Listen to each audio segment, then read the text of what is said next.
안녕하세요. 저는 두 딸과 함께 행복한 여생을 보내고 있는 중년의 여자입니다.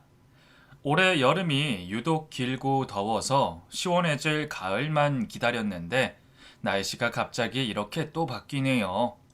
아침 저녁으로는 추워서 밤에 두꺼운 이불을 덮고 자야겠더라고요. 구독자분들 감기 조심하시길 바래요. 날씨가 시원해지니 나들이 가기에 좋은 것 같아요. 저도 남편과 휴일이면 산행도 가고 산책도 종종 나가거든요. 급할 것 없이 느긋하게 다니다 보면 나에게 이런 귀한 시간이 허락된 것이 너무 감개무량해요. 사실 그동안 살아온 인생이 너무 박복해서 내 인생은 활짝 필 날 없이 구질구질하게 살다 가겠지 그렇게 여겼거든요. 그런데 그 시궁창 같은 인생에도 해뜰 날이 생긴 거예요. 그래서 지금이 얼마나 감사한지 모릅니다. 이렇게 지낼 수 있게 되기까지 어떤 일들이 있었는지 여러분께 얘기해 드리고 싶어서 사연을 적어 봅니다. 솜씨 없지만 잘 들어주세요. 지금 같이 살고 있는 사람은 사실 제 두 번째 남편이에요. 전 남편에게 어이없는 뒤통수를 맞고 난 뒤 솔직히 죽을 생각도 해봤습니다. 너무 절망적이었거든요. 그런데 생명줄이 얼마나 질긴지 죽는 것도 내 맘대로 잘 되지 않더라고요. 그래서 다시 살기로 했고 하루하루 열심히 살다 보니 지금의 남편과 인연이 되어 이렇게 행복하게 살게 됐죠. 전 남편인 그 사람을 만난 건 꽃다운 나이 20살 때였어요. 친구들과 술자리에서 처음 그를 알게 됐고, 그날 그 사람이 저에게 호감을 보였죠. 20살밖에 안 된 나이에 남자가 저를 좋아한다고 하니 뭣도 모르고 설레기만 했던 그런 순진한 시기였어요. 그와 저는 연인이 되었고, 2년 정도 만났을 때 제가 아이를 가지게 되었죠. 뭐, 뭐랬다고? 아이 가진 것 같다고. 와씨, 너는 네 몸간수도 못하고 뭐했냐? 아이를 가졌다는 말에 처음으로 그 사람이 저에게 화를 냈어요. 연애하는 2년 동안 한 번도 싸운 적 없고 늘 공주처럼 대해주던 사람이 그렇게 화를 내니 무섭기도 하고 서글프기도 하고 그랬어요. 뭐, 그 사람도 많이 황당했겠죠. 겨우 25살에 애 아빠가 된다고 하니 자신도 어이가 없었을 거예요. 연애를 2년이나 했지만 결혼에 대한 생각은 둘 다 전혀 없었거든요. 그러니 둘 다 임신이라는 변수 앞에 막막한 심정이었어요. 결혼하자. 뭐? 진짜? 정말 우리 결혼하는 거야? 그럼 어떡하냐? 솔직히 친구들은 너 데리고 병원에 가라는데 나는 그 짓 못하겠다. 내가 저지른 행동이니 내가 책임져야지. 오빠, 왜 울어? 나 너무 무서웠어. 임신을 한 것을 알았을 때 어쩌면 좋을지 혼자서 정말 많이 걱정했거든요. 부모님께 도움을 요청하려고 해도 새엄마라서 말을 꺼내기 더 어려웠고, 친한 친구들에게도 말 못하고 있는데, 남자친구는 대뜸 화를 내니 얼마나 힘들었겠어요. 병원에 찾아가야 할지 혼자 몇 번이나 갈등을 했는데 결혼하자고 해주니 정말 너무 고마웠죠. 어차피 새엄마와 갈등도 심해 집에 정도 없었는데 차라리 우리 아기랑 오빠랑 함께 살면 더 행복할 것 같았어요. 그래서 그 청혼이 더 반가웠는지도 모르고요.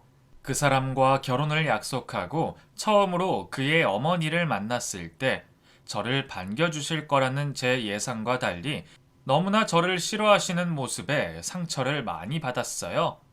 그 집에서 그 사람이 첫째였는데 밑으로 고등학생 동생이 둘이나 있어서 넉넉한 살림은 아니었어요.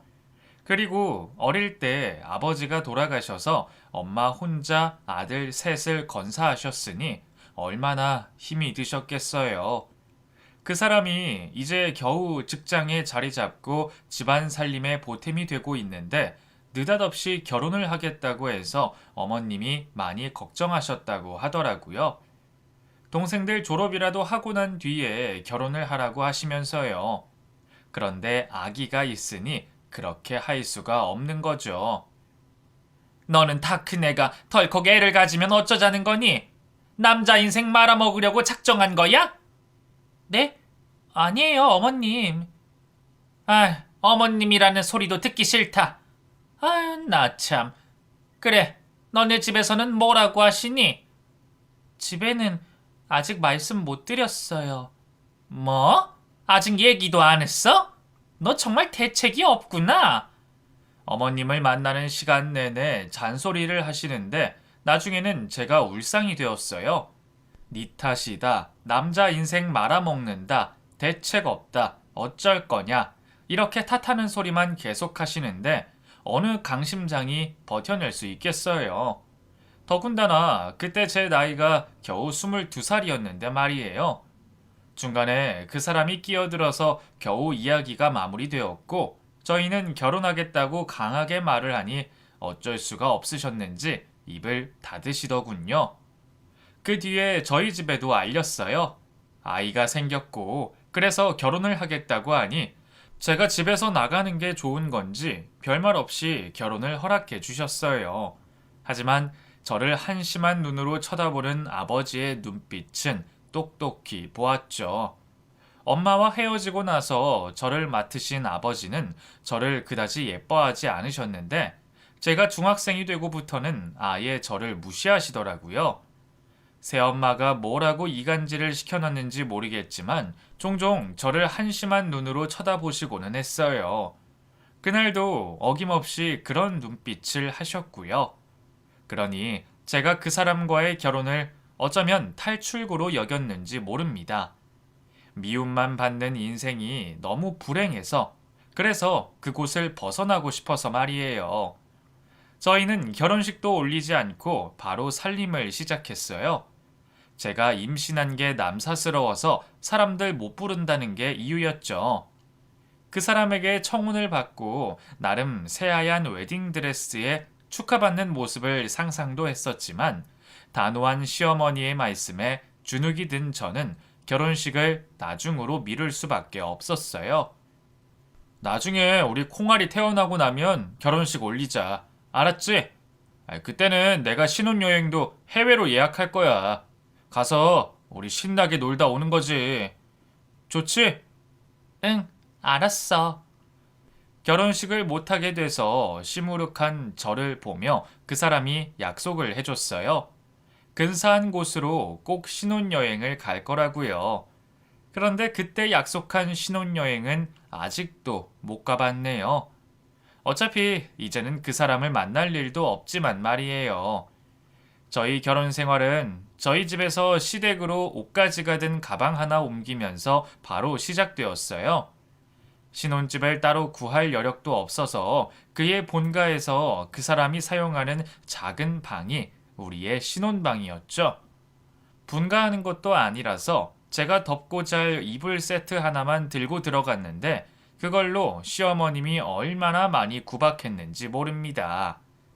희한하다 희한해. 어떻게 시집 오면서 맨몸으로 들어올 생각을 하니? 너네 부모님은 딸 자식 시집 보내면서 어떻게 맨손으로 보내시냔 말이야. 사람들이 정말 상식이 없어 상식이. 나중에 이사할 때 살림살이 사주신다고. 너네가 언제 분가할 줄 알고 계속 같이 살면 앞으로도 없다는 거냐? 예단이라도 두둑히 보내시던가 말이야. 꼴랑 300만 원 보내시고.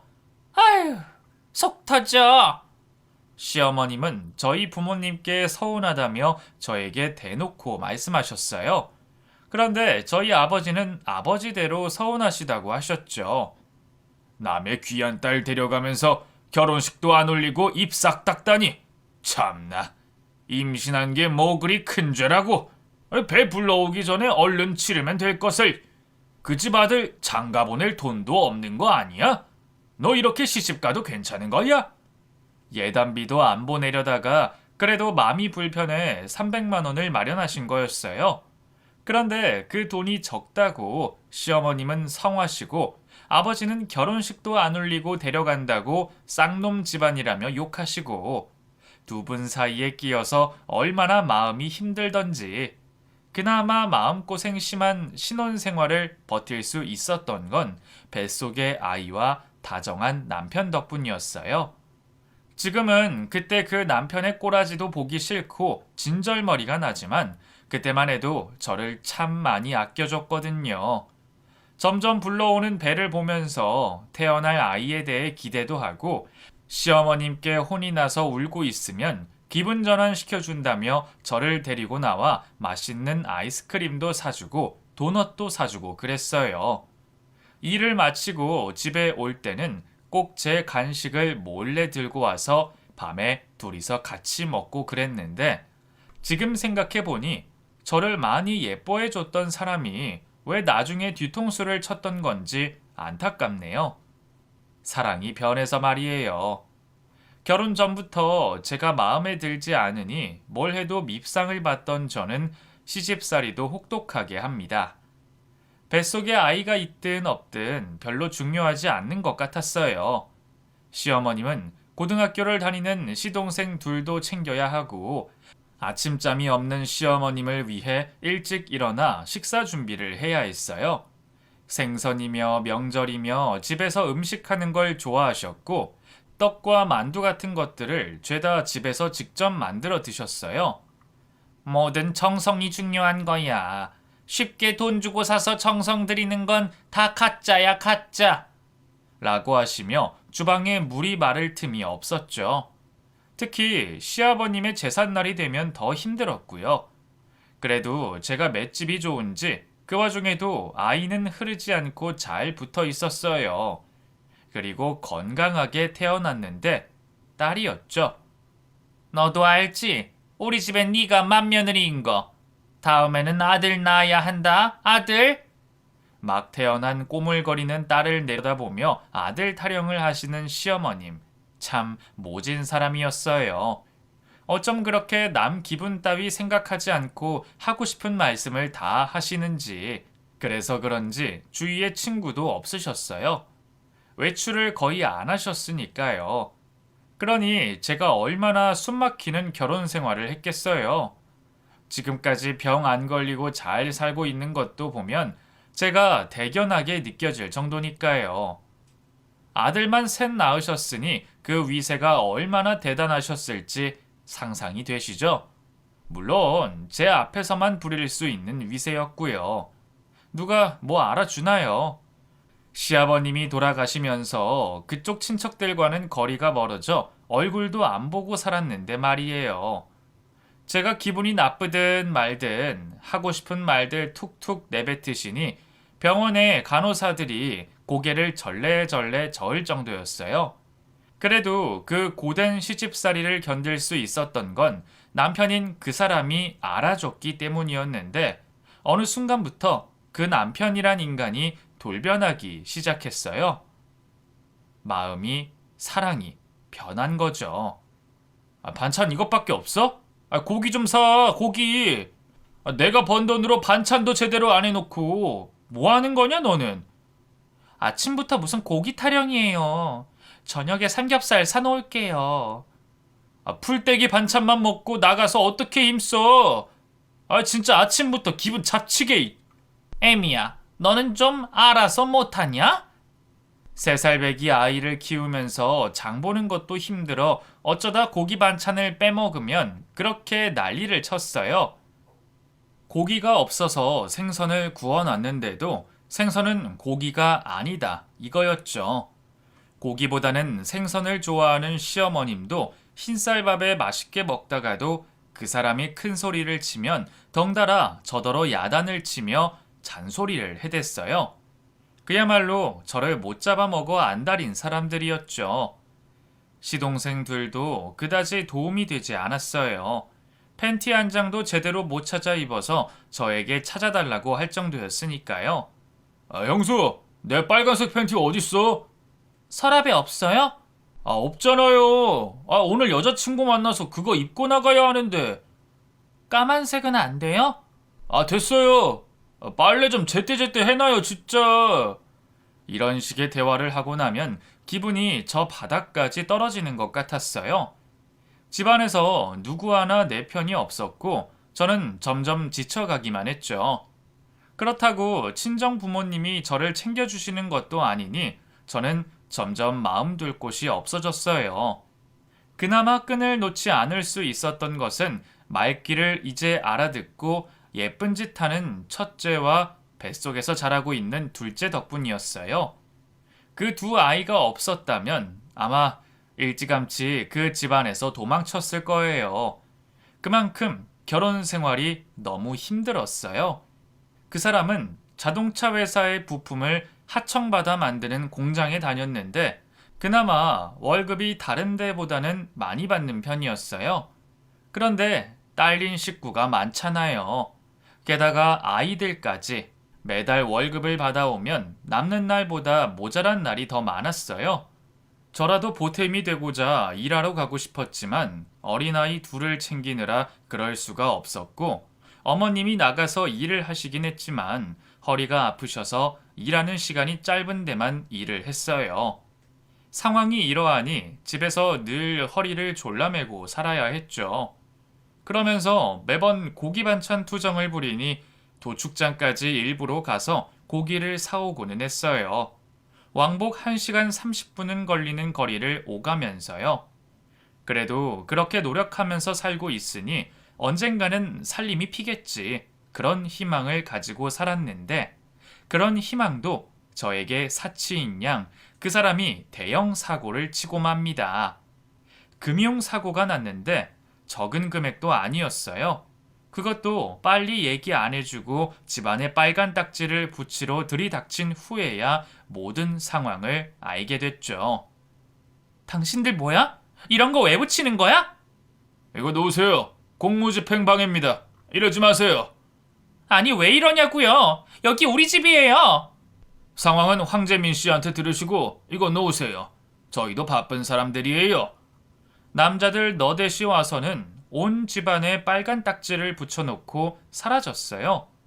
난데없는 난장판에 시어머님은 바닥에 주저앉아 우시고 저는 그 사람에게 바로 전화를 걸었죠. 하지만 전화 연결이 되지 않았고 영문도 모른 채 그가 집에 올 때까지 기다릴 수밖에 없었어요. 심지어 외박까지 한 그 사람. 다음날 오전에 출근도 하지 않고 술 냄새를 풀풀 풍기며 집에 들어온 남편은 울면서 얘기를 하더군요. 내가 좀 잘 살아보려고 경매에 손을 댔는데 그게 잘 안 됐어.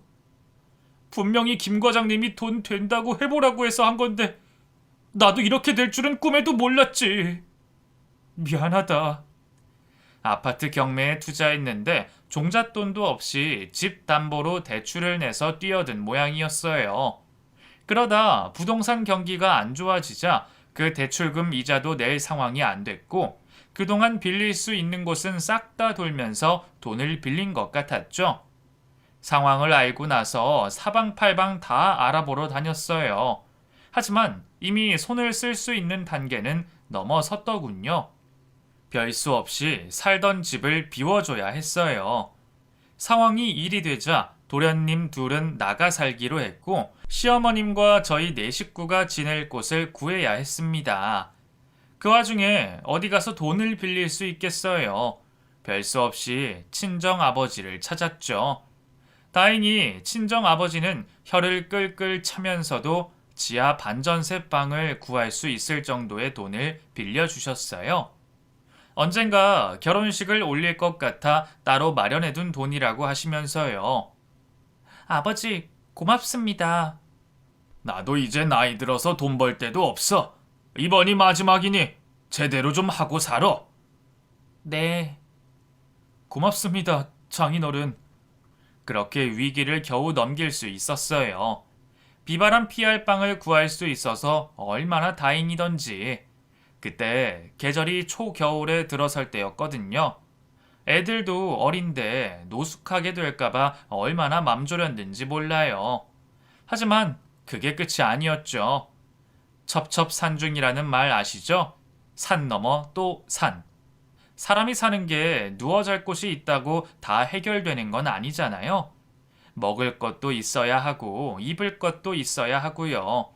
그 사람은 개인 파산 이후에 직장에서도 잘려서 용역 회사를 전전하고 있었으니 고정 수입이 없는 상황이었죠. 그때만 생각하면 지금도 참 막막한 기분이 들어요. 그만큼 너무 어려웠던 시기였어요.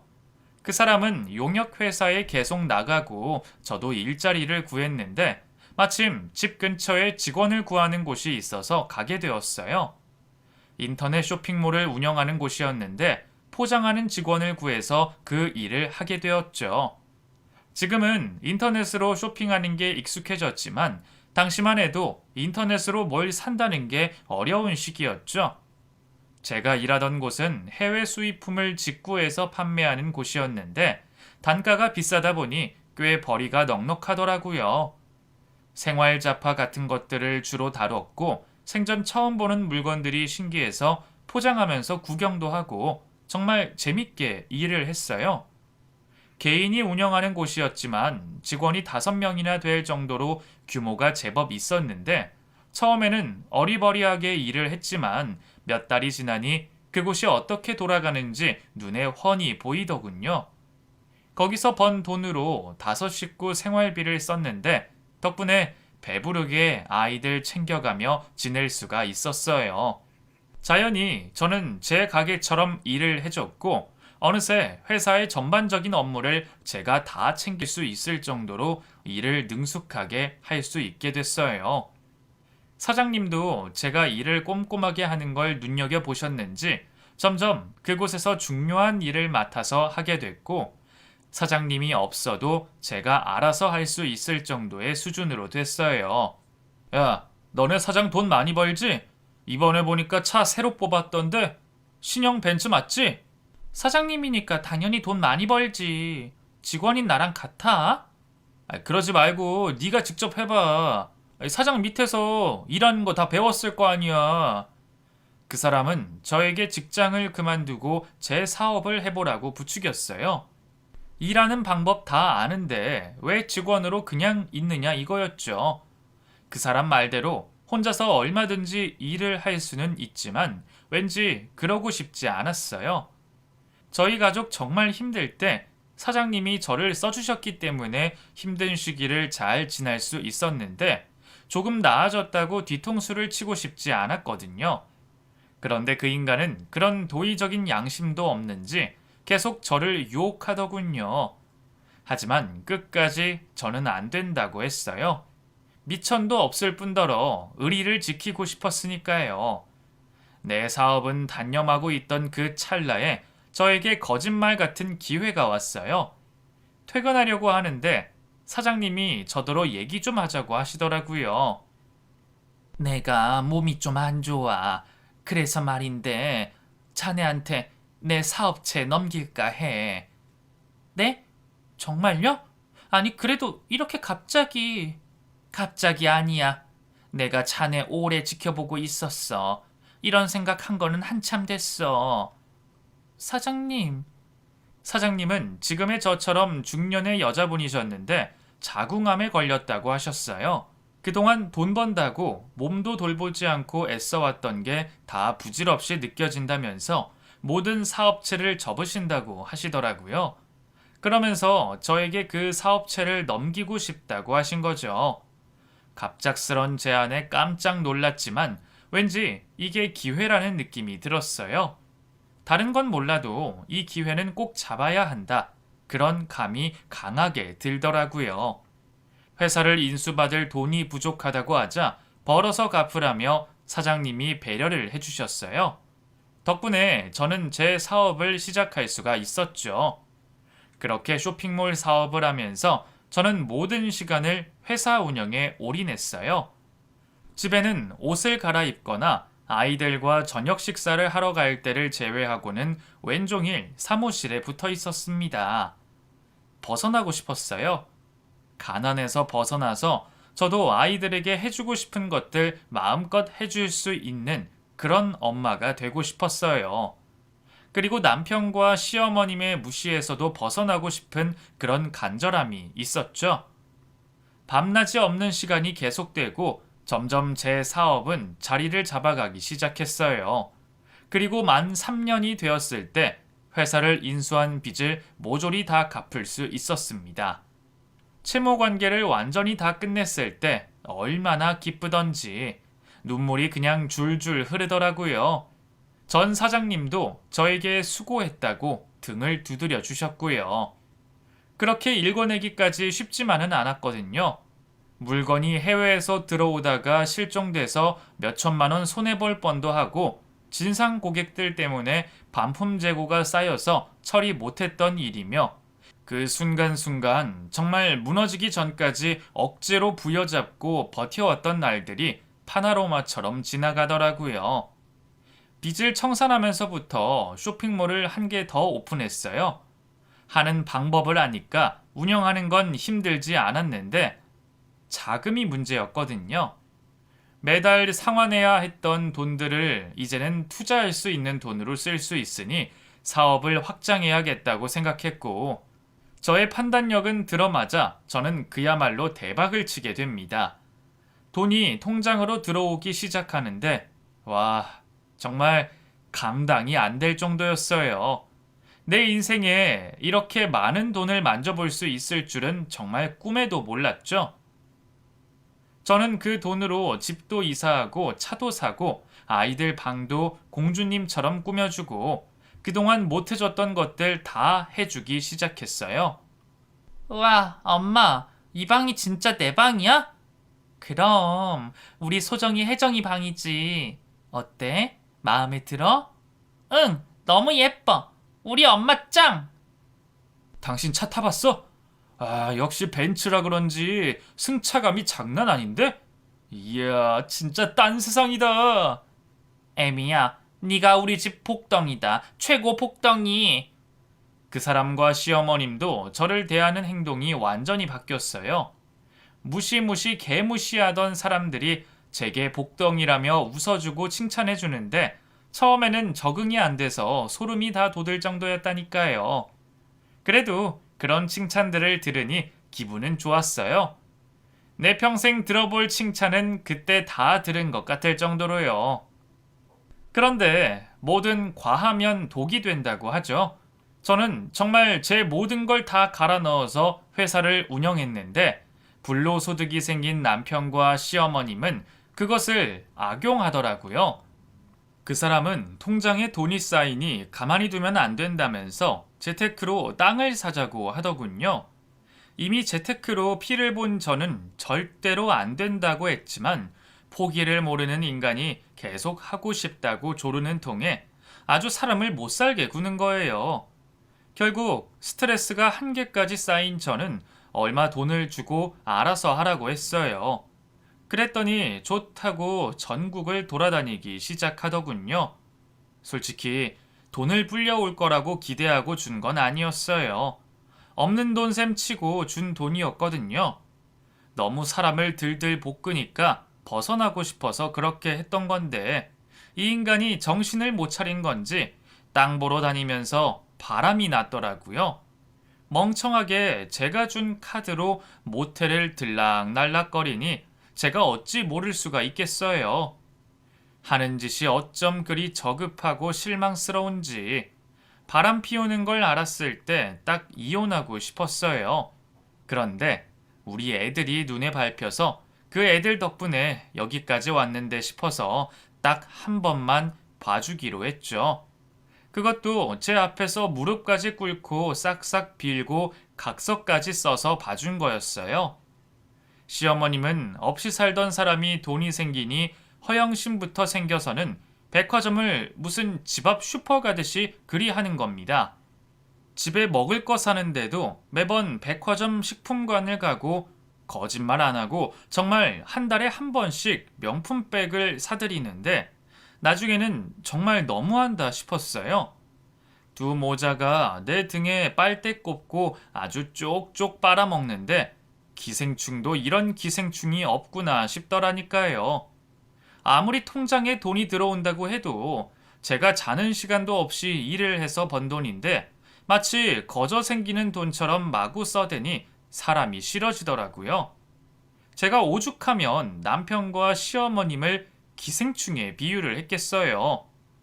이쯤 되자 집에 들어가기가 싫어졌어요.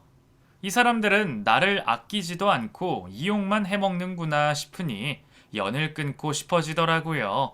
그런데 애들 결혼할 때까지만 버티자 이런 마음으로 계속 저를 눌러 앉혔는데 억지로 그러다 보니 그 사람들과 대면을 하기가 싫어지는 겁니다.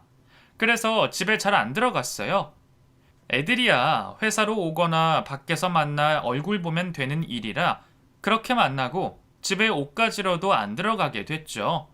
그런데 웃긴 건 그 사람들도 그게 편한지 돈 얘기 외엔 저를 찾지도 않았어요.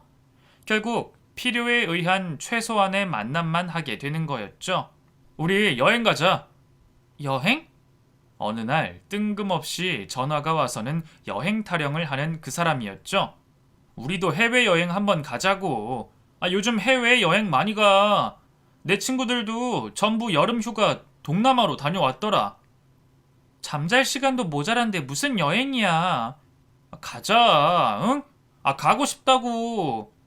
또 포기를 모르는 조르기가 시작됐고 전화에 문자에 아주 사람을 못 살게 굴기 시작했어요.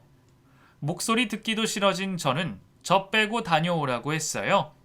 이 인간도 동남아 여행이 가고 싶은 거지 저랑 같이 여행을 가고 싶은 건 아니었을 테니까요.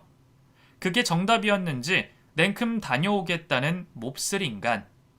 저 빼고 시댁 식구들 전부에 애들 둘까지 이렇게 다 다녀오라고 했는데 아이들은 빠지게 되었어요. 저 없이는 여행 가고 싶지 않다고 해서 그렇게 하라고 했죠.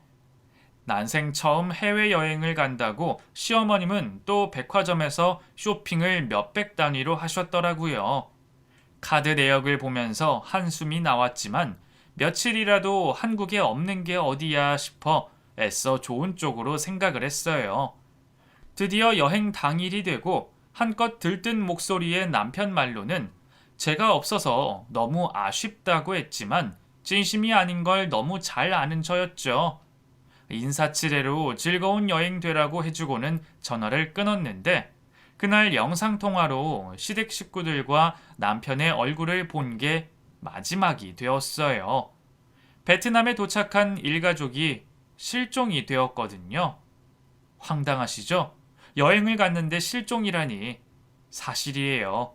남편과 시어머님, 시동생 2명은 그곳에 비행기가 도착하고 바로 실종이 되었어요.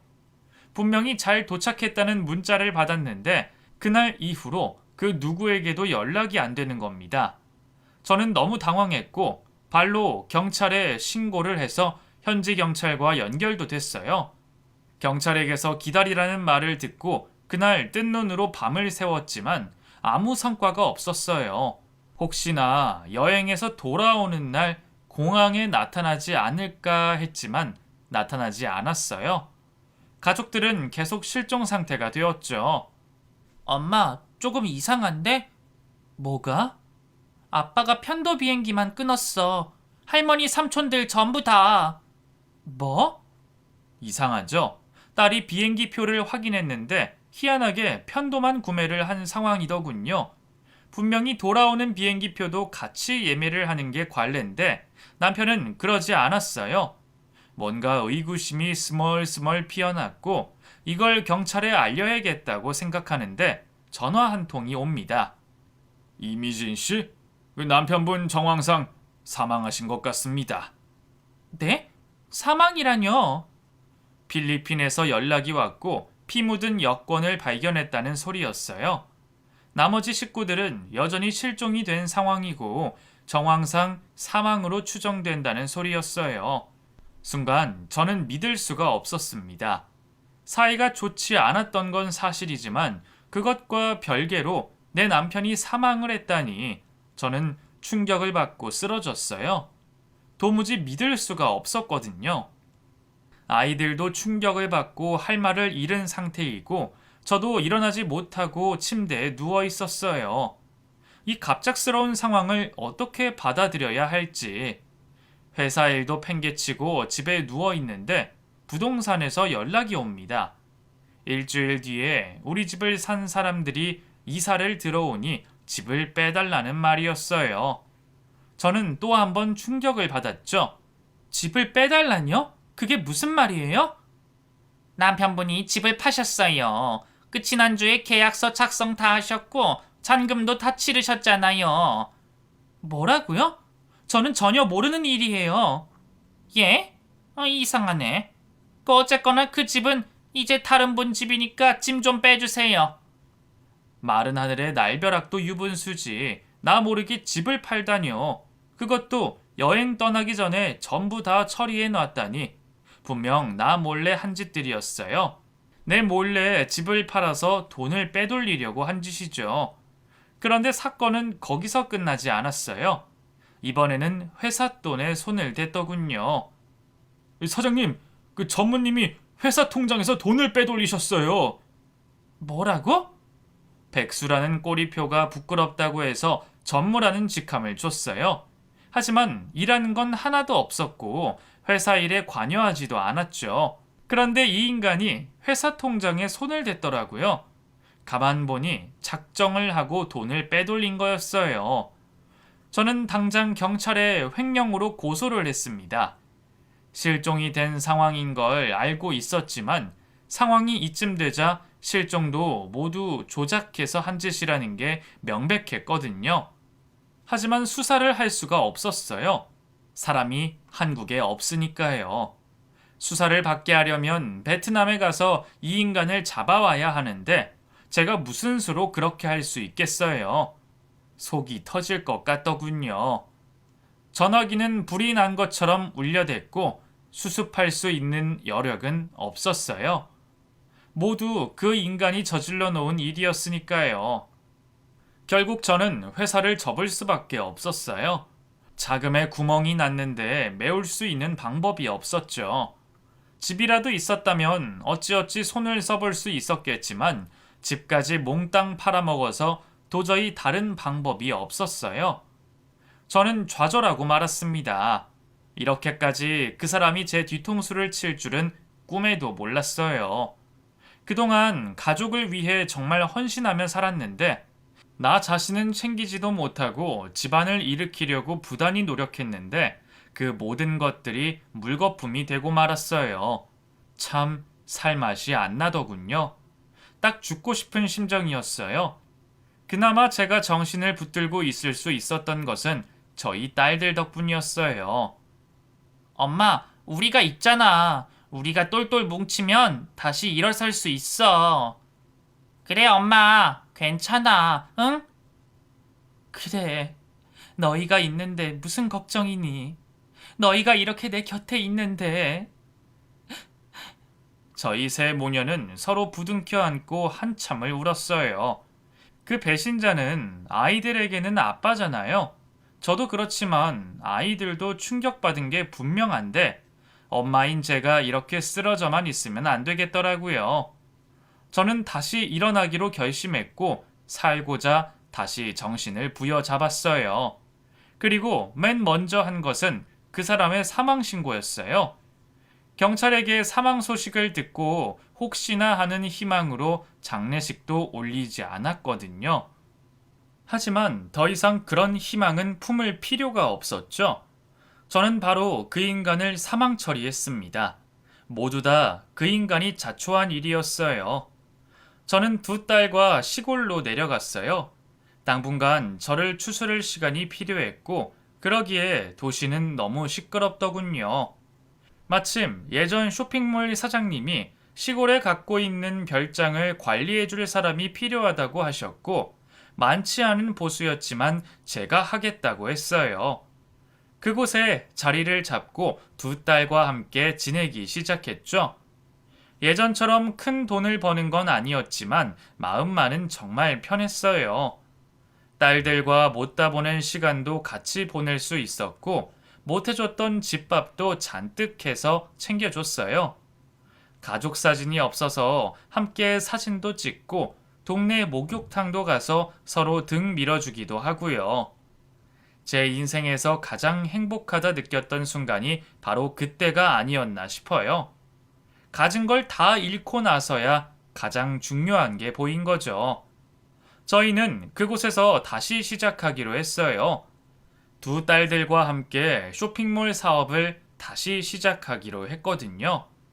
예전처럼 규모를 크게 하진 않았고, 우리 셋이서 여행 다니고 맛있는 거 사 먹을 수 있을 정도로 우리 쇼핑몰을 좋아해서 고객이 찾아올 수 있도록 그렇게 정성을 쏟으며 운영을 시작했어요. 셋이서 같이 업무 회의도 하고 물건을 직접 떼러 출장도 다니면서 아주 즐겁게 사업을 했어요. 그렇게 안정을 찾으며 제 마음에 여유가 생겼는지 어떤 한 남자가 마음에 들어오게 됩니다. 사업이 망하기 전에 도움을 많이 받았던 지인인데 제가 시골로 내려오고 나서 안부차 찾아왔더라고요. 그게 인연이 되어서 주기적으로 왕래를 하게 됐죠. 엄마, 경제 아저씨한테 아무 감정 없어? 얘는 무슨 말이야? 엄마가 무슨? 아저씨는 엄마한테 감정이 있는 것 같던데? 그치, 언니?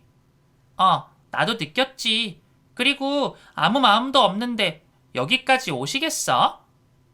얘들아, 그런 거 아니야. 엄마하고 경제 아저씨는 서로 친구일 뿐이야. 아니라니까. 여자의 육감을 무시하시네. 아이들은 저에게 새로운 사람을 만나보라고 했어요. 혼자 지내기에 제 나이가 너무 젊다면서요. 아이들 마음을 모르는 건 아니었지만 그래도 저는 왠지 자신이 없더군요. 워낙 겪은 일이 충격적이라 마음의 문을 열기가 무서웠던 것도 있었고요. 그런데 그가 먼저 고백을 했어요. 남은 인생 저와 보내고 싶다면서요. 당신이 겪은 일을 너무나 잘 알고 있어. 그래서 내가 더 챙겨주고 싶어. 나랑 결혼해 줄래? 그의 진심 어린 고백에 저의 마음이 움직였고 그렇게 저는 두 번째 결혼을 하게 됐어요. 그 상대가 지금의 제 남편이 되었습니다. 두 번째 결혼 생활은 첫 번째와 너무나 달랐어요. 모든 게 여유로웠고 남편은 저를 너무나 아껴줬죠. 세상에 이런 결혼 생활이 있구나. 그때 처음 알았어요. 신혼이 뭔지도 모르고 살림 산다고 급급했던 저는 신혼 생활이 어떤 건지 알게 되었고 저는 점점 마음이 편안해져 갔어요. 그렇게 즐거운 나날을 보내고 있는 와중에 경찰에게서 전화가 왔어요. 이미진 씨? 그 황재민 씨가 밀입국 하시다가 체포되셨는데 그 사망 처리가 되어 있으시더라고요. 네? 누구요? 황재민 씨요. 어이없는 일이었어요. 이미 그 인간은 죽었다고 내 마음속에서 묻어버렸는데 버젓이 살아서 그것도 한국으로 밀항하다가 적발되다니 어쩌면 살아있을 수도 있겠다고 생각은 했어요. 그런데 진짜 살아있었다고 하니 정말 기가 차더군요. 저는 남편과 함께 경찰서로 갔습니다. 그리고 그 인간의 몰골을 봤어요. 내 돈 모두 들고 베트남으로 튀었으면서 어떻게 살았길래 노숙자 같은 모습으로 나타났는지 그 꼴을 보고 있자니 눈물이 났어요. 이런 인간에게 바친 지난 내 세월이 너무나 아깝고 안타까워서 눈물이 펑펑 났습니다. 미진아, 여보, 나 살아있어. 그런데 왜 사망신고했어? 응? 그리고 이 남자는 누구야? 당신 바람난 거야? 제가 눈물을 흘리자 물고 늘어질 게 생겼다고 느꼈는지 말도 안 되는 소리를 짓거리더군요. 저는 그 사람이 잡고 있던 옷자락을 세차게 쳐냈어요. 내 몸에 손대지 마. 이 더러운 인간아. 거기서 뼈를 묻지 왜 한국으로 기어들어와? 네가 무슨 낯짝으로? 소정 엄마, 애들 이름 입에 올리지도 마. 네가 애들 아빠가 될 자격이 있다고 생각해? 내 말 좀 들어봐. 응? 됐고 다시 볼 일 없어. 깜빵 들어가서 콩밥 먹고 기운이나 차려. 저는 그 인간을 뒤로하고 경찰서를 빠져나왔어요. 어찌어찌 다시 재회하게 됐지만 다시는 보고 싶지 않았어요. 어차피 횡령건으로 고소가 된 상황이니 감옥에 들어가면 저에게 연락도 못할 테지만요. 그날 그 인간의 얼굴을 보고 와서 마음이 정말 후련했어요. 거지나 다름없는 모습으로 나타난 게 결국 지가 지은 죄를 다 돌려받았구나 싶었거든요. 그럼 그렇지. 내 눈에 피눈물 흐르게 해놓고 잘 살 리가 없죠. 하늘도 가만두지 않았겠다 싶은 생각에 오래 묵은 채증이 내려가는 것 같았어요. 그렇게 저는 그 인간과 묵은 관계를 모두 청산했고 지금의 남편과 행복하게 지내고 있는 중입니다. 가만히 생각해보니 그 인간이 제 곁을 떠난 이후로 모든 일이 잘 풀린 것 같아요. 아이들도 마찬가지고요. 이렇게 되기까지 오래 걸렸지만 그렇게라도 떼낼 수 있어서 정말 다행이라고 생각합니다. 그리고 지금의 행복이 오래 갈 수 있도록 노력할 거예요. 제 이야기는 여기까지입니다. 긴 글 들어주셔서 감사해요. 좋은 날 되세요.